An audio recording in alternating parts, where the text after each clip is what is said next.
Hello students, आज हम आपके हिंदी व्याकरण के प्रथम अध्याय को पढ़ेंगे। इस अध्याय का नाम है भाषा यानी कि लैंग्वेज। बच्चों, भाषा वह माध्यम है जिसके द्वारा हम बोलकर या लिखकर अपने बात दूसरों तक पहुंचाते हैं और उनकी बात सुनकर या पढ़कर हम समझते हैं।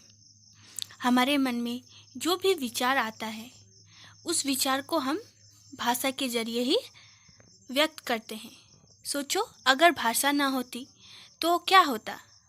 हम जो बोलना चाहते, किसी को कुछ कहना चाहते, क्या वो समझ पाते? और हमें अगर भाषा ही ना आती तो कोई कुछ हमें बोलता तो हम वो भी नहीं समझ पाते। तो बच्चों, भाषा ही वह साधन है या माध्यम है जिसके द्वारा हम अपने विचारों का आदान प्रदान करते हैं।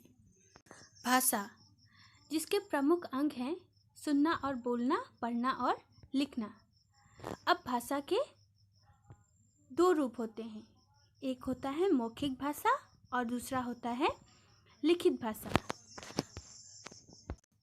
मौखिक भाषा, जब हम किसी के कहे गए को सुनकर या फिर किसी से बातचीत कर एक दूसरे के विचारों का आदान प्रदान करते हैं तो वह मौखिक भाषा कहलाता है। जैसे कि रेडियो सुनना, टीवी देखना, गाना सुनना, किसी से बातचीत करना, ये सब मौखिक भाषा के अंतर्गत आते हैं। भाषा का दूसरा रूप है लिखित भाषा। जब हम लिखकर या लिखे गए को पढ़कर एक दूसरे के विचारों का आदान प्रदान करते हैं तो वह भाषा का लिखित रूप कहलाता है। जैसे कि पत्र लिखना, समाचार पत्र पढ़ना। समाचार पत्र जब हम पढ़ते हैं तो हम लिखे गए को पढ़ते हैं, उसकी भाषा को समझ। यहाँ तक कि आप जो पुस्तक पढ़ते हो वह भी लिखित भाषा के अंतर्गत आता है।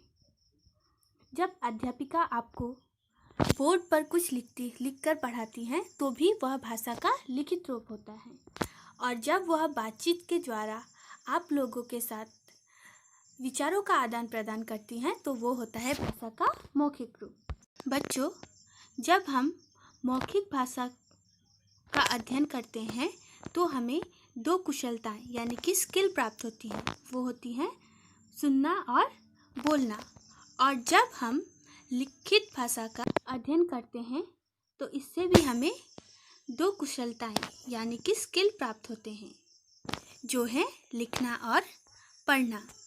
तो बच्चों, आज हम इस क्लास में भाषा और उसके दो रूपों का ही अध्ययन करेंगे। इससे आगे हम अगली क्लास में पढ़ेंगे। धन्यवाद।